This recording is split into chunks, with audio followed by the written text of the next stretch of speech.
Hello, everybody. Welcome to the Real Sports Scope. I'm your host, Robert Butler. Got a little bit behind today, but either way, live now. Got a big show with you tonight.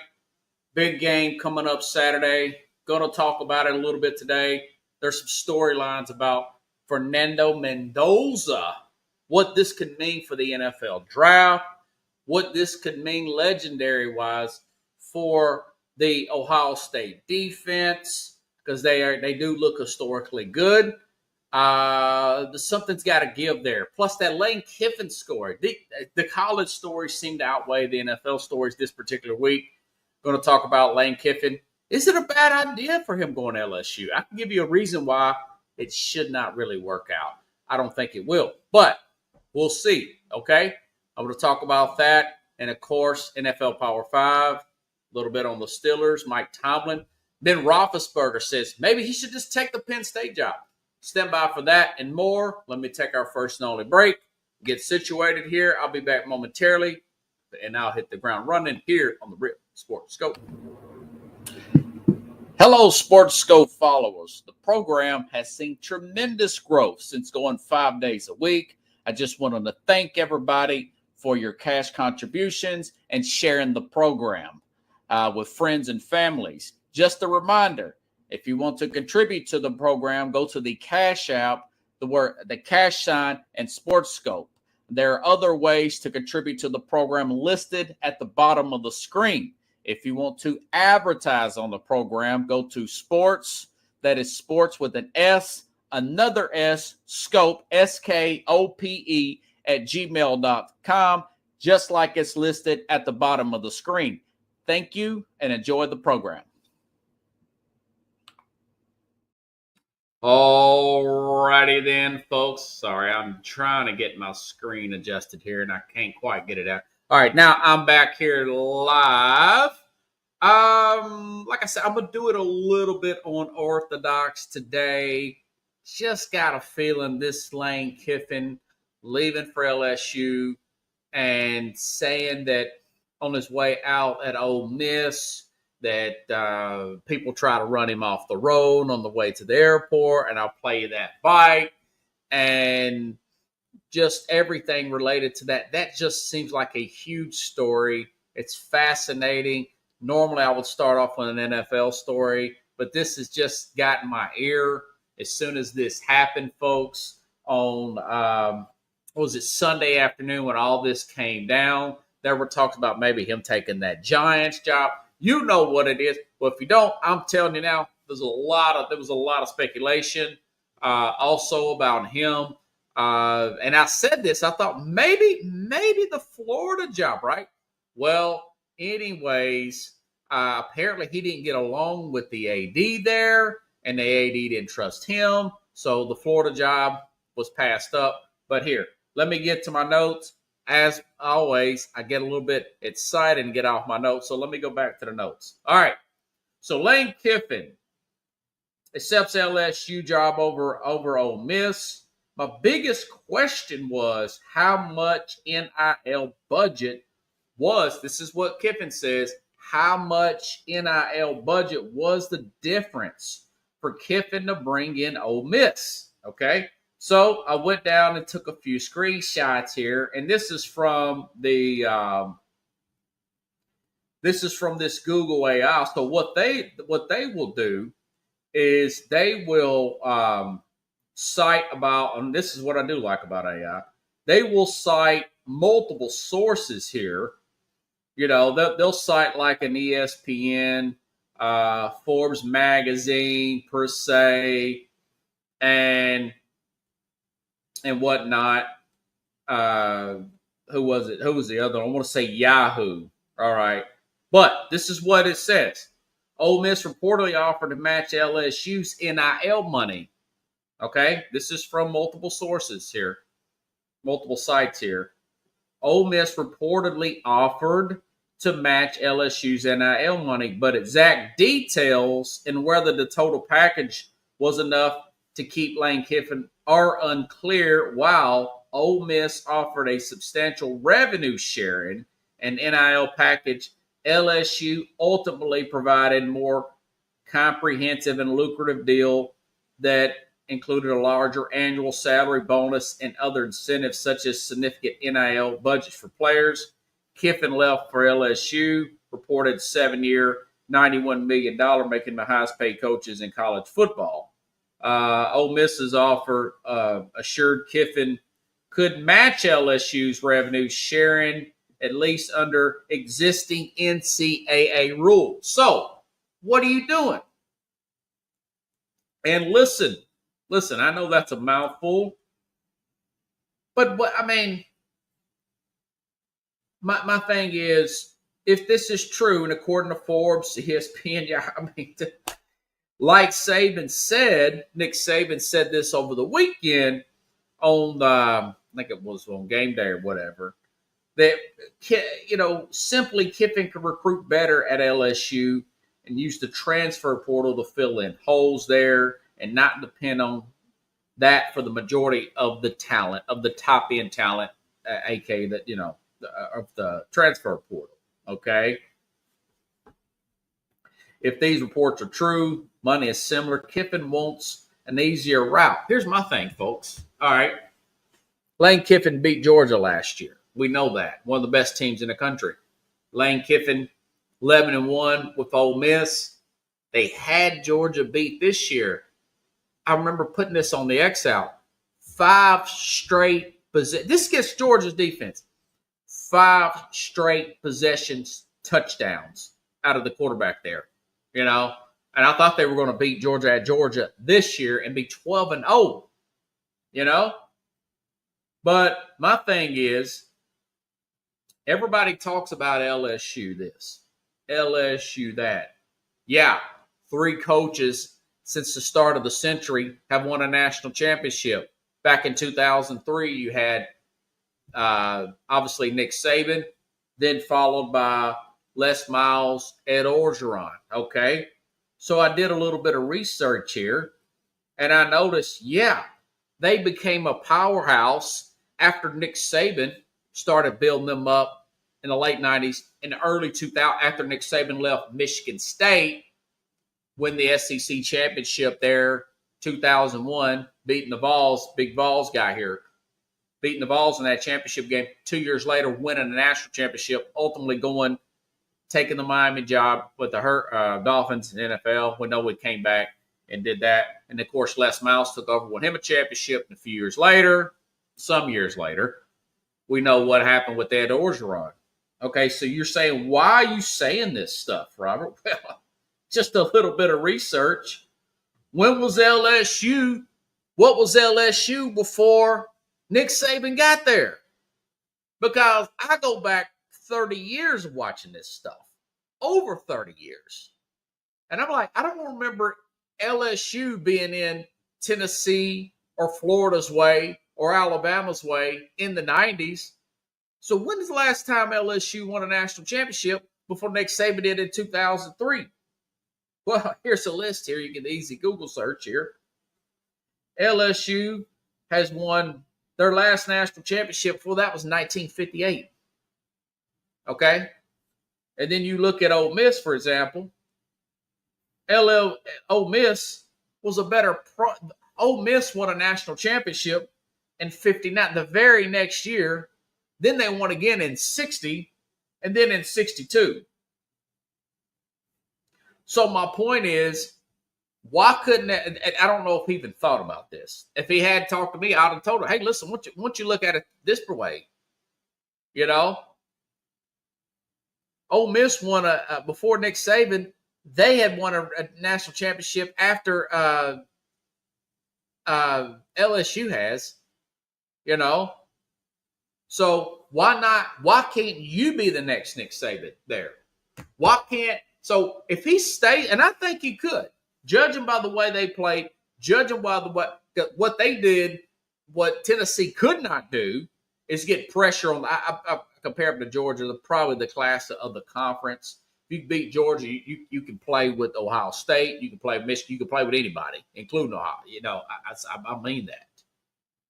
You get pressure up the middle, and the way he's coaching these quarterbacks, look at Jackson Dart's play.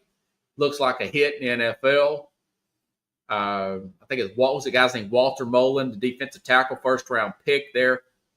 So my thing is, does he, if he stays there and potentially wins a national championship, maybe 2 in the next 3 to 5 years, 7 years, he's in the same breath as a Nick Saban, Urban Meyer, Dabo Swinney type of coach.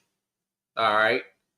Now that he runs off the LSU and wants to go the easy route, wins a national championship there, then he's into the breath of a Les Miles, Ed Orgeron type. You see what I'm saying? So my thing is, why didn't you just build it up there? Why didn't you just build it up at Ole Miss and turn Ole Miss into the new LSU? Why didn't he have that foresight? You know? So he says it was a rough, it's a tough decision, and the fans are passionate.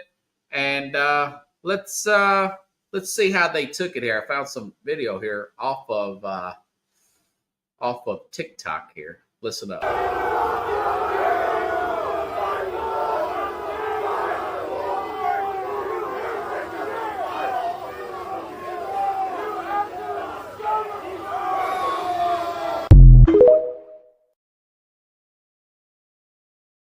Okay, yeah, I know it's a bunch of college age kids, and they, they're flipping him off, booing him on the way out in the airport. Now, Kiffin takes it a step farther, and he says they were trying to run him off the road. Listen up. That airport scene and Knox and I driving and people trying to run us off the road, man, and the things they said to us, and then we got here and we had been here for 6 minutes, and how we love you, coach, you're the best ever. And like, we only been here 6 minutes, we ain't done anything for you yet. That's the SEC, and I've been around long enough to know that, and it's just the passion of the SEC, and so I'm not upset at those reactions. Okay, well, listen, like I said earlier, that I'm watching this on Sunday afternoon. I mean, I'm in the middle of watching these NFL games and whatnot, and I'm thinking to myself, all the way up to the time that Kiffin, to that actually come down to decision-making time, that remember they said he's going to have a meeting in the morning, and the decisions are made on Sunday morning. Then the meeting gets, I don't know if it's at 8 or whatever. Then it gets pushed off to the afternoon, and I'm thinking maybe he just says, I just can't do it. I'm going to stay with these young men. We're going into the playoffs, 11-1, best season ever, yada, yada, yada. And then this happens. And then this happens, and I start to think about the fact that maybe he has not learned his lessons from the past. I thought, you look at him, he talks about, I prayed about this, I prayed about that. And, he's changed his diet. He's real thin now. Went through a pretty rough divorce there, a lot of child support. And I thought maybe he's changed, maybe he's 15 years older than he was at 34, 17, 18 years, back when he got that job with Al Davis and the issues with Tennessee. I thought maybe, the fact that Al Davis said that he comes out and does the, God, what does he do? Has this weird press conference, and he's talking to the media and doing like a PowerPoint. We thought that Al Davis was a little crazy there when he was fired there. Then Tennessee takes him there. I want to say we're talking 2008 now, so it's a little while back. He's very young there, early mid-30s. Very young to be a head coach in the NFL, one of the youngest hires ever. And then this stuff happens at Tennessee. The USC job comes open, and a few of the hires fall through or whatever. And Tennessee's making all these good commitments and everything. They get some players the first year. He's going into the second year. And as soon as USC calls, he just drops on a dime and leaves Tennessee in the middle of the night. And only to happen when it goes to USC, backfires on him. He gets fired a few years later on the tarmac. He's down and out. Nick Saban reaches out, brings him in, helps him out with the offense for a few years there, win the championship. There's a few blow-ups on the sideline. Nick Saban calls it a butt chewing. I'll clean it up. And they're in the middle of another championship run, and he takes the Florida Atlantic. He's talking back and forth with Florida Atlantic, irritates the crap out of Saban, I guess because he's trying to recruit and do everything. So Saban tells him, just get out. And so it ends badly with Saban. There were some other rumors that I don't want to go too much into, that some issues that he had that potentially caused his divorce in Alabama that are just rumors. But I can confirm that it did end badly with Saban telling him to leave there. So it just don't end well with the guy, you know. He and then you have this.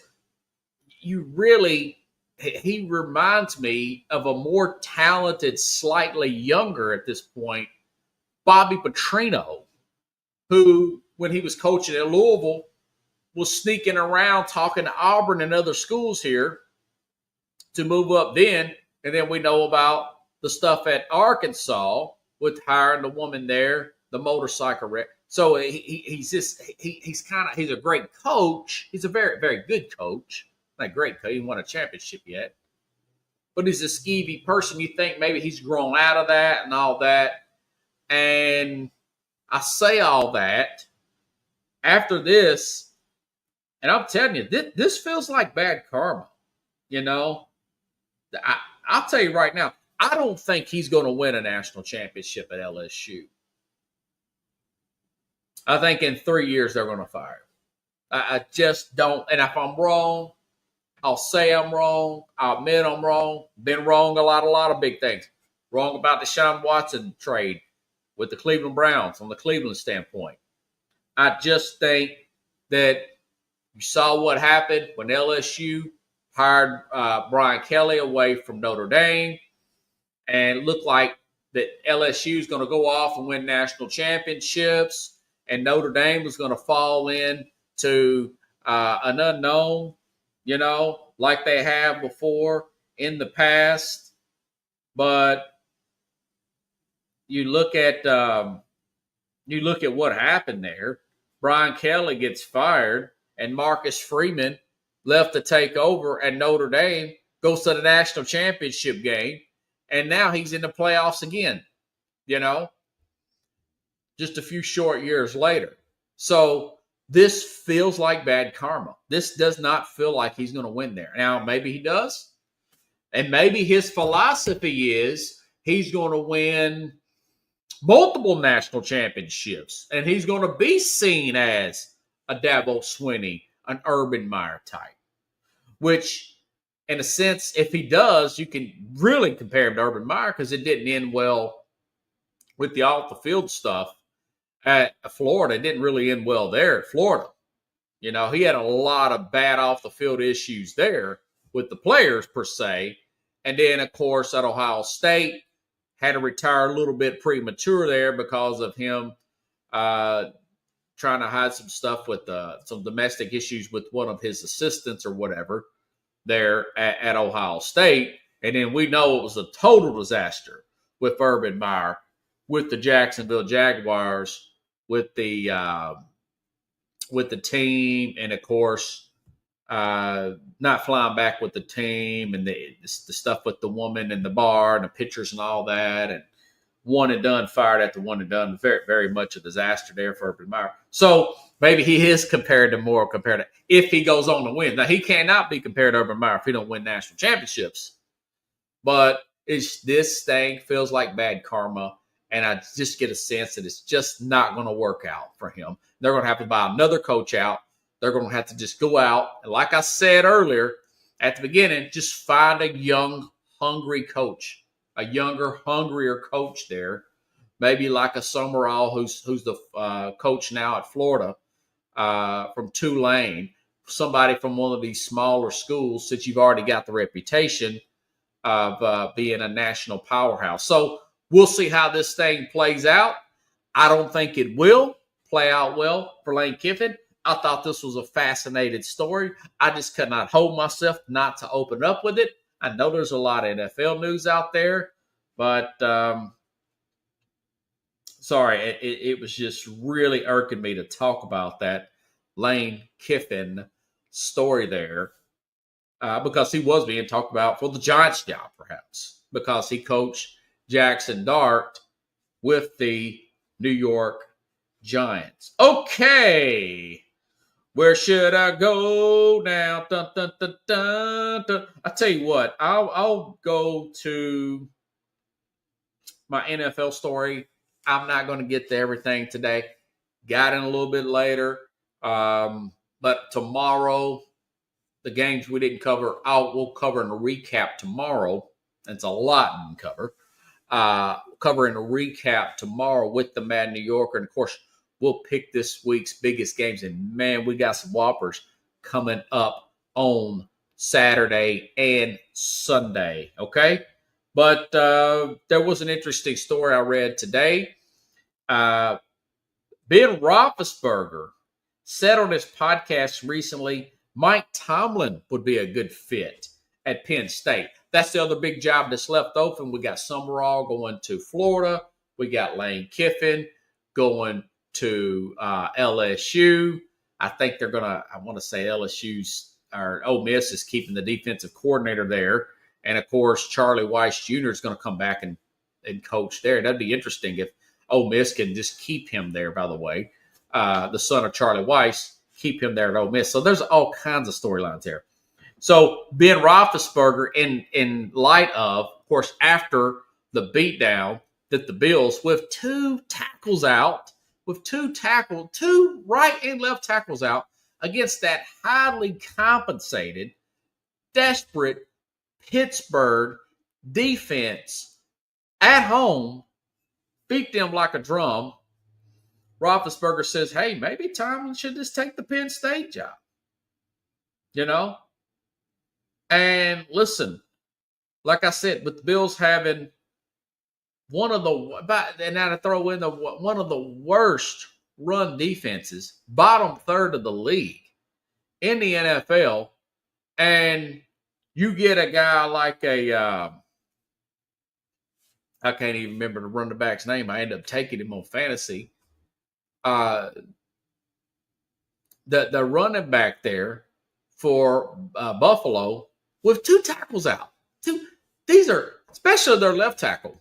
Was it Deion Dawkins? The left tackle Buffalo. James, whatchamacallit there. I almost had it there. It was on the tip of my tongue. Runs wild, 180-something yards rushing on Pittsburgh. And, of course, couldn't get any real pressure on Josh Allen there.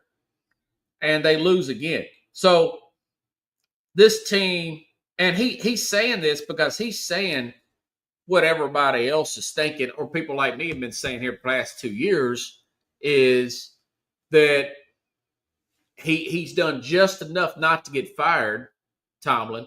They haven't won a playoff game since 2016.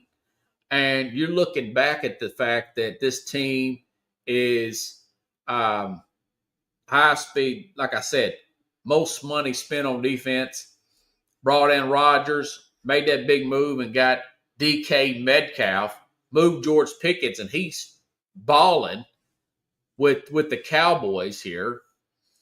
And you got, it's cold weather outside. Aaron Rodgers, who's 42 yesterday, I think. Happy birthday, Aaron Rodgers, with this big cast on his wrist. And it looked like I feel like an idiot for picking the Steelers to win that game. You know? Because I figured they're at home, banged up offensive line. I knew the issues that the Bills had coming in. And, of course, none of that worked out. None of that worked out.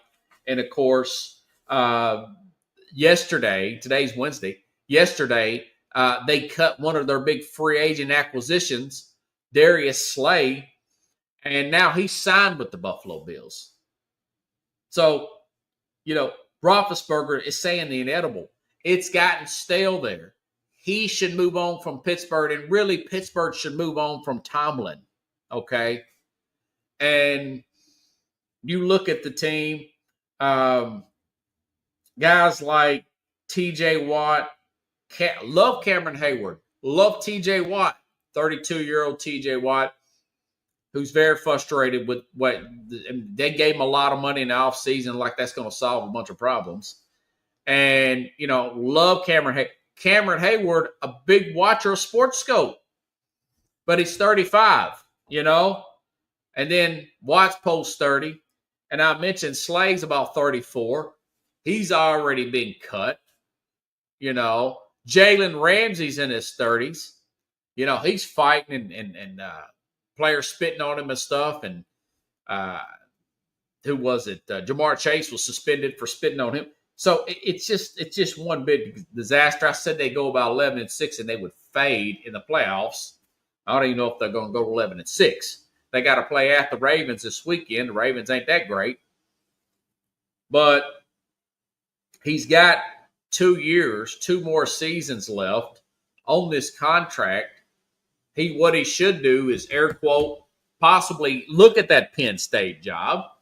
But he looks a little burned out, looks a little sluggish there. I think maybe he should simply retire early, retire after 18 years, Like I said, my man Ralph Williams from Works Radio up in the Pittsburgh area, been talking Steelers for a long time, was saying that he's going to retire anyways after these 2 years. I don't know if the fans really want to stomach it. And my question to Mike Tomlin, why would you even want to fool with this? Why would you even want to go? Because you know they got to rebuild after this year. Aaron Rodgers is going to retire.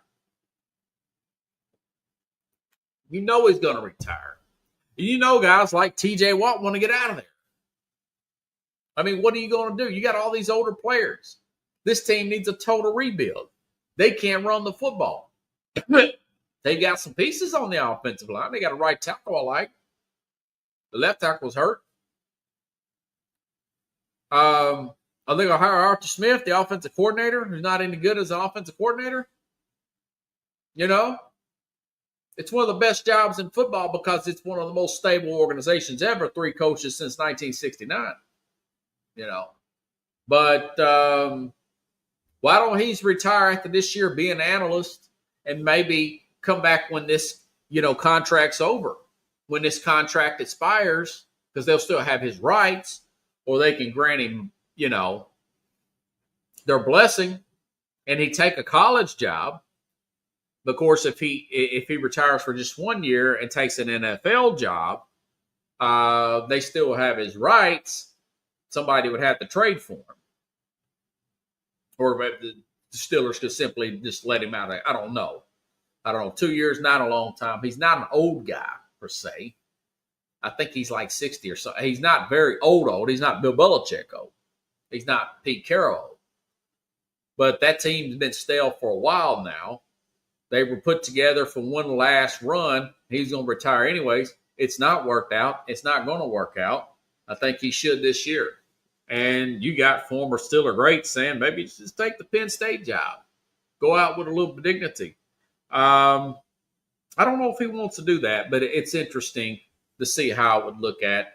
But maybe the Rooney family says, something? Maybe you should take that job. Kind of push him out the door with a little dignity there and a little appreciation for what he has done, not having a losing record, yada, yada, yada. But the team's stale. You already know what's going to happen in the playoffs. They're going to get destroyed like they do every single year if they even make it this year. So that's my one NFL story. Let's go with the Power 5. Listen, this is just a snapshot. As I said before, I don't think, as good as the Rams are, at times, Denver looks really good. Chicago, New England, there's just no dominating team. I think whoever gets hot down the stretch and whoever's the healthiest is going to win it this year. I've said that. So let's start my Power 5 here. Seattle is still in fifth. Had a big shutout win there. I know it was against a third-string quarterback there with Minnesota. But Sam Darnold is in a little bit of a slump, though. Took 4 sacks, no touchdowns, 128 yards in a supposed revenge game against Minnesota. But Seattle did get the shutout, like I just said. Young defense coming into his own. 9-3, third in points allowed. Any given day can beat anybody. I think Seattle still a tough team here. 9-3, they're a wild card team technically right now. Got them in at number 5. Number 4, they've made it into my Power 5 this week after beating the Philadelphia Eagles, the way Al Michaels would say it, which I think he called the game, him and Kirk Herbstreit on Friday there, if I'm not mistaken. Chicago, the number 1 seed in the NFC, coming off a big solid wire-to-wire win at Philadelphia. Maybe the best skill group in the league with Roman Dunze, DJ Moore, Colston Loveland, Luther Burton, DeAndre Swift. And now the Bears have got Jalen Johnson back at cornerback, and you started to see that in last Friday's game against the Philadelphia Eagles, getting that cornerback right. Caleb Williams, sacks way down, getting rid of the football, quarterback rating slightly up. They look like a team. Ben Johnson was a home run. Took his shirt off. Got a little crazy there the other day. Kind of went a little Dan Campbell-ish. But, hey, the Chicago Bears are in at number 4 on the Power 5. That's the first time they broke into my Power 5. They had a lot of issues on the defensive side, but it looks like that's getting solidified. That cornerback's very good. He's got a big contract. He's a defensive player of the year type of talent. Now, Jalen Johnson is big get there. Okay, number 3. Listen, I would have New England a little higher, but I'm still concerned about, I know they won big, but listen, they played the Giants. Giants haven't had their bye week yet. The Giants, one of the worst run defenses in the league. I don't want to put too much into the Giants win per se. And like I said, the left tackle, Will Campbell's on IR with the MCL sprain. But that being said, listen, defense, 5th in points, 3rd in run defense, may playing at an MVP level. Most passing yards. This is an interesting stat, folks. Players with the most passing yards on teams usually do not have number 1 seeds. Players, because they're usually down in games. That's why their passing yards up, so they're throwing to get back in. So this is a weird situation and a very impressive situation for Drake May, who's on pace to possibly challenge Matt Stafford for the MVP this year. Second-year players, Lamar Jackson won the MVP in his second year. Second-year quarterbacks. Listen, Russell Wilson, Tom Brady, Dan Marino, Ben Roethlisberger, all Super Bowls in the second year. So it's not out of the question. Maybe they get Will Campbell back here in a few weeks. They go on a Super Bowl run. And they don't have the greatest running game. I mean, I like Trayvon Henderson, and Stevenson's okay. But they don't have the greatest running game in the world.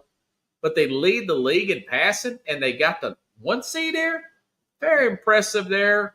Stephon Diggs way past his prime. He's dealing with guys like Hunter Henry and was it Bourne or whatever, Keyshawn Boot or whatever, the wide receiver there was a late round pick out of LSU. So it's been a home run with the Mike Vrabel, Josh McDaniels, who's doing a very good job. He's not head coaching material, but he's doing a very good job with Drake May. So that's my number 3. Again, they'd be higher if Campbell was healthy. They could take a fall at any time. I'm curious to see once Buffalo potentially gets Ed Oliver back, how they would match up in those two tackles again with Buffalo, without possibly Will Campbell coming back. So, anyways, okay, now number 2, Denver. Denver also has a big time player coming back, Patrick Surtain. Remember, he's been hurt the last few weeks. He's back, returning Defensive Player of the Year. I know, and listen, they lead NFL in sacks. Very good defense. I know Bo Nix isn't all world, but he don't make mistakes late. They win a lot of games late. I know that could be dangerous. They could be one and done. But listen, they're playing tough football. They're playing fearless football. They're well coached there. Sean Payton doing a very good job. They were in the playoffs last year. You can't call them too much of a fraud. It feels a little bit like it, but you can't really lean too much into that. They're 4th in points. Listen, it is what it is. Lead NFL in sack, 5th in total defense, 4th in points. Bo Nix, no mistakes late. Got them in at number 2, and I think they got the 2 seed in the AFC. They're leading the AFC West. And, of course, number 1, the Rams. Listen, got a little flat last week, okay? Rams coming off 2 big wins. Big wins. Airtight game that they played against Seattle. Win that one by 2 points or something like that. Seattle misses a field goal. Then the very next week, highly emotional game against a NFC South leading Tampa primetime game. Destroys Tampa with that defense. Even Baker Mayfield even gets hurt in that game. And they come east, early start time against a Carolina team who got humiliated by the 49ers on a Monday night. They come in a little flat-footed from the defensive side of the ball, and they got beat. But that being said, Stafford still the MVP favorite. Defense, not a lot of injuries. Still say they're going to be rock solid. Still would be my favorite to get to the Super Bowl if the playoffs start today, especially with Eagles reeling. Eagles out of top 5. The way they played Friday, two-game losing streak, you don't know what you're going to get out of that. I just cannot put them in the top 5 right now. They're lost right now, and they got to get it together. They got to go play the LA Chargers this weekend. So, number 1, Rams. Number 2, Denver. Number 3, the New England Patriots. Number 4, Chicago. May have Chicago a little bit higher. I know they're the 1 seed in NFC, but Caleb Williams is still a little shaky out there. He's got under 60% completion percentage. Let's see how they play going forward. So number 4, Chicago, and of course number 5, Seattle rounds out my Power 5 this week, folks. Okay, now this is next story I'm going to get to. Now, I know you say, well, it's another college football story, but listen. This Indiana-Ohio State game, I just cannot help to talk about it. So Brian Hartline, I think he says he's the offensive coordinator for Ohio State. I think he's going to take the job. I want to say South Florida or something. Hartline, I want to say he actually used to play for the Tennessee Titans here as a player. Since then, so that's been years ago. Bounced around in the college game and got up to a job at offense coordinator, Ohio State. I'm going to say he's got a South Florida job, so he's moving up in his career. Could this be a potential distraction for him as they prepare for the postseason? Ohio State, big win. Congratulations against Michigan. You beat a true freshman quarterback there. This is Sharon Moore-led team. And a true freshman quarterback with that loaded defense. You should have won. Said you would win. Said you went about 23-13. It was 27-9. I wasn't off. I was up about 4 points off there. So, anyways, big game here. A lot of talk about how good is Ohio State's defense. Is this defense statistically, is this as good as, say, the 2001? Because they've got 2 first-round picks here. They got a linebacker edge rusher here that I know been talked about. I didn't get his name, but him and Downs, of course, the safety, likely locks on the that's just the defensive side of the ball. Not to mention Carnell Tate, Jeremiah Smith, likely locks when they're ready to come out. I know Smith can't come out this year. First-round picks on the offensive side of the ball. And Julian Sands got a 78% completion percentage, But my thing is, this game, number 1 and number 2, the true number 1, true number 2, both undefeated, coming in to this game. This reminds me of Florida and back in 2009 with Tim Tebow. Florida with Tim Tebow playing that Nick Saban team who had beat them in the SEC championship game the year before. Nick Saban takes over, I want to say, in 2007. Gets the guys in shape, brings in a lot of players, plays well early, falls apart late.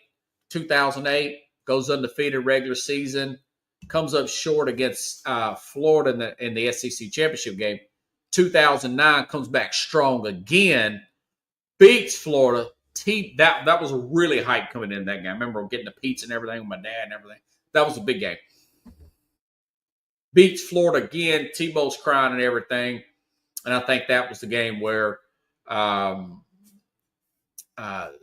Meyer started talking about leaving. He had heart issues and everything. Carlos Dunlap gets a DUI before they. I mean, just all kinds of drama there. But the hype on that conference championship game, I haven't really read into that much hype since this game. This is what this game, because you got Ohio State, looks to be dominant, but who have they really beat? They beat Texas at the beginning of the season, 14-7. Okay, that's a good win. Remember, Texas ranked number 1. But remember, Texas was beat by Georgia by, 35 points later on?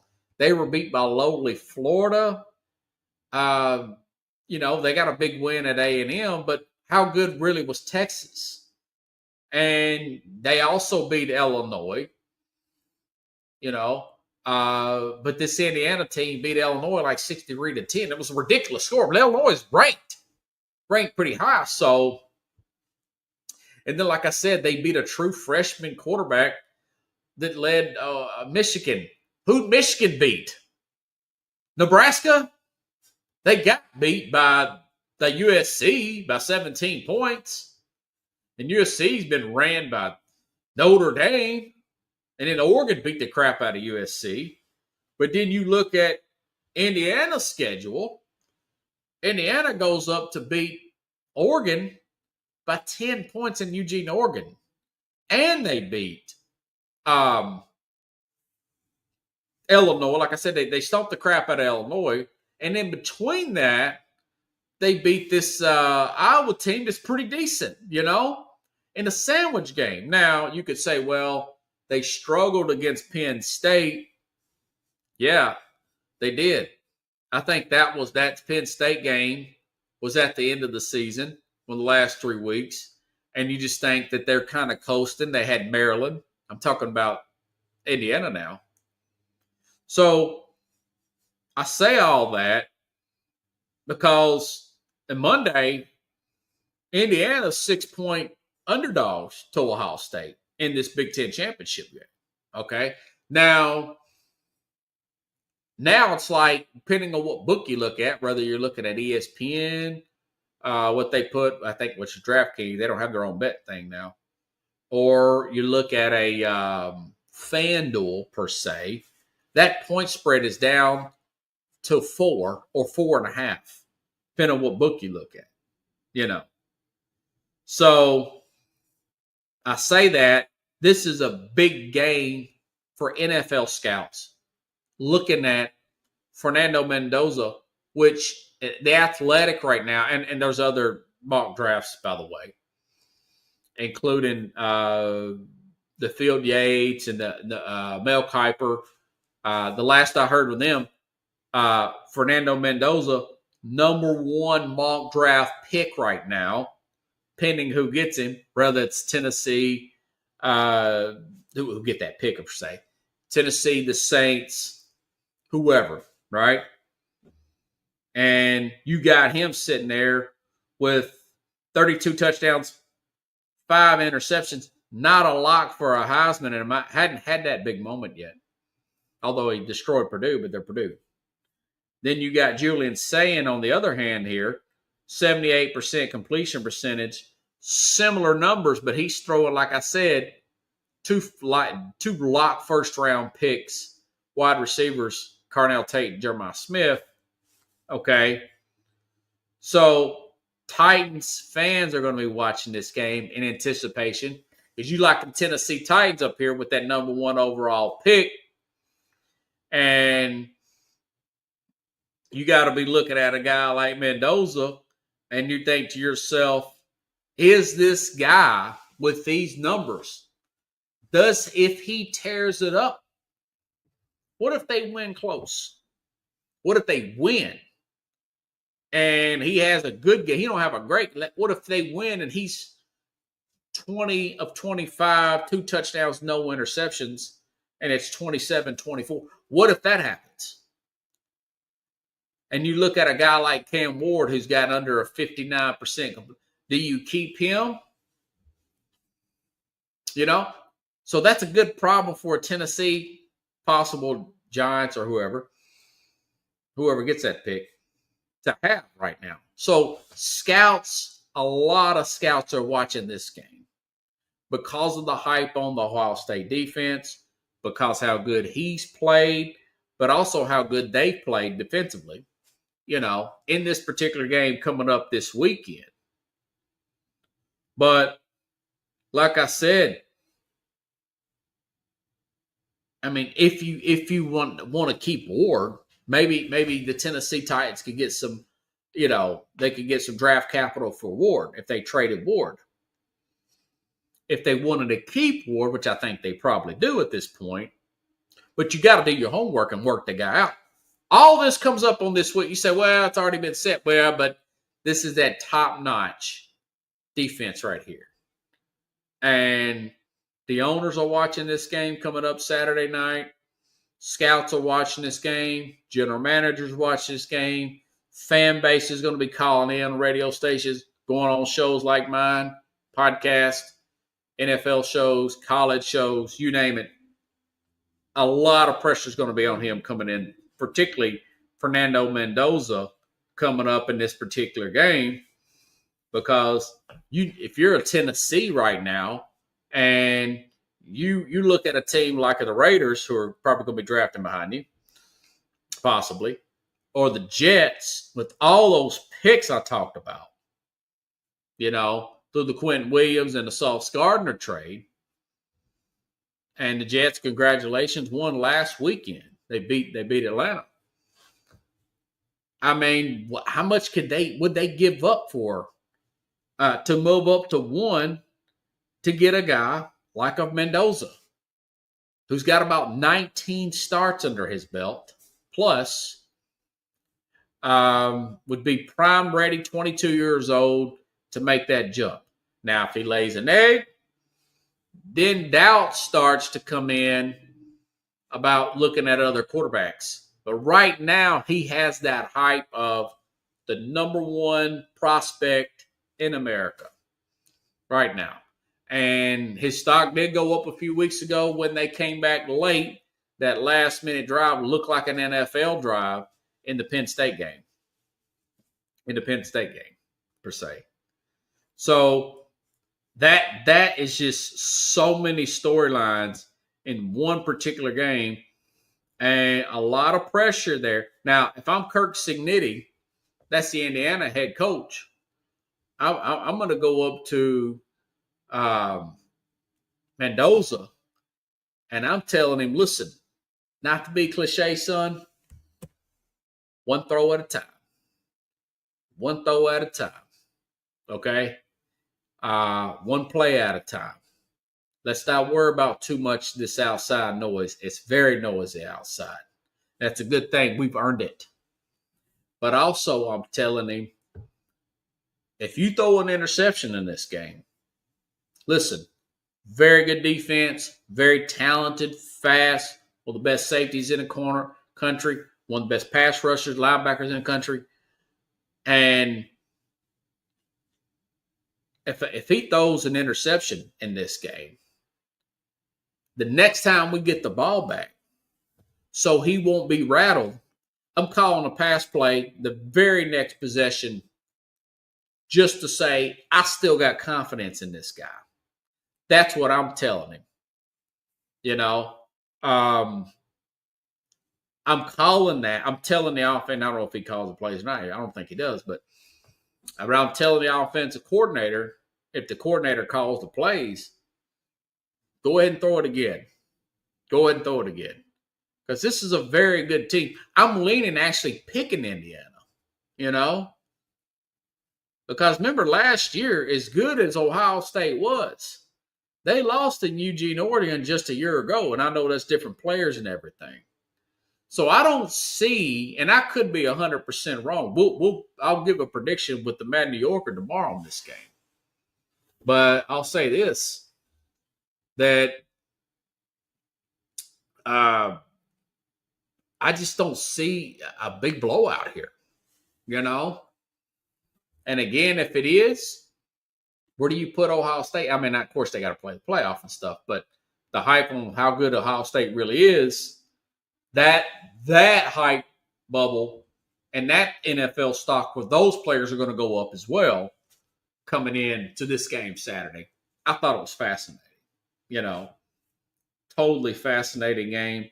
I've already set up my DVR to record that game 8 p.m. Eastern, 7 p.m. Central Saturday night. As much as I like the SEC, and I know the Alabama and Georgia game be good, but I really like that Indiana game and that Ohio State game. I've been looking forward to this game for weeks. I was just hoping that both teams would stay undefeated. And of course, college found a way to slip in National Signing Day, which I hate, right in the middle of the season like this. But listen, Tennessee, and I talked about this a few weeks ago with Josh Heupel, okay? Talked about this a few weeks ago with the problems they had when they lost to Oklahoma, where the quarterback has to play perfect for them to win. And then Saturday, they get humiliated. I mean, they got humiliated at home by Vanderbilt. And I was wondering why he hadn't fired his defensive coordinator. And then, of course, I saw today that they have, according to 24/7, which is the most accurate site out here, as far as they balance all the recruiting rankings together. And he's not fired. What's this guy's name? Tim Banks, the defensive coordinator yet. But they've got several four-star players here on the defensive side of the ball, including this 5-star second prospect. He was the number 1 prospect in the country. The second prospect overall here at the quarterback position. I'll tell you his name here in just a second. But now they're saying they're number 7, so it keeps going up and down. But Faison Brandon has signed with him, number 2 player overall, and number 2 quarterback overall. So, like I said, several 4-stars. So maybe he wanted to make sure and get some of these players signed and see what happens from there. But I tell you what, they don't fix this defense the boosters of the fan base, they're not going to want him to be the coach there anymore. I don't care how many other games he wins at the end of the season. If you fall apart at the end of every season, you're losing 3 and 4 games. People's going to get frustrated with that. We'll see what they do internally between now. Like I said, they got a pretty good class here. It was 5th at one time. Now it's 7th. I don't know if somebody else out recruited them or what. But when I checked it earlier, they had them listed as 7. Now Georgia and Ohio State have passed them up. Go figure. But they've got 10 4-star players, 2 5-star players. So they got an offensive tackle there. It's a very good. That's a very good class there. And of course, topping out the top 5 here was USC of all teams. Got the number 1 class in the country, followed by Oregon, Notre Dame, Alabama, Georgia at 5, Ohio State at 6, Tennessee at 7. Like I said just a few hours ago, they're number 5. So I don't know what happened. I guess these other teams got some other late signees commitment. I think they have another one coming up in February. I haven't understand that about college signing day. They used to have it first Wednesday in February, and then they changed it up. So, anyways, thought I may be short on material. I'm right at 56 minutes. Folks, if you like the show, share the show. I'll be back tomorrow. I'm going to study that game a little bit more. Indiana and Ohio State, a little bit more there. I don't know. That's going to be a good one. Of course, we'll talk about 5 biggest games in the NFL. Talk about that as well. Big weekend coming up. Big college football. Big NFL weekend. I'm excited. I don't know about you. But I'll be back here with the Mad New Yorker. We'll be breaking it down. And possibly next week, Rich Ferris from Big Ten and Rich will bring his guys on. And we'll be talking about the college football playoff, breaking that down next week. So that'll be possibly 1 week from today. Have a good night, everybody. See you same time, same place tomorrow here on The Real Sports.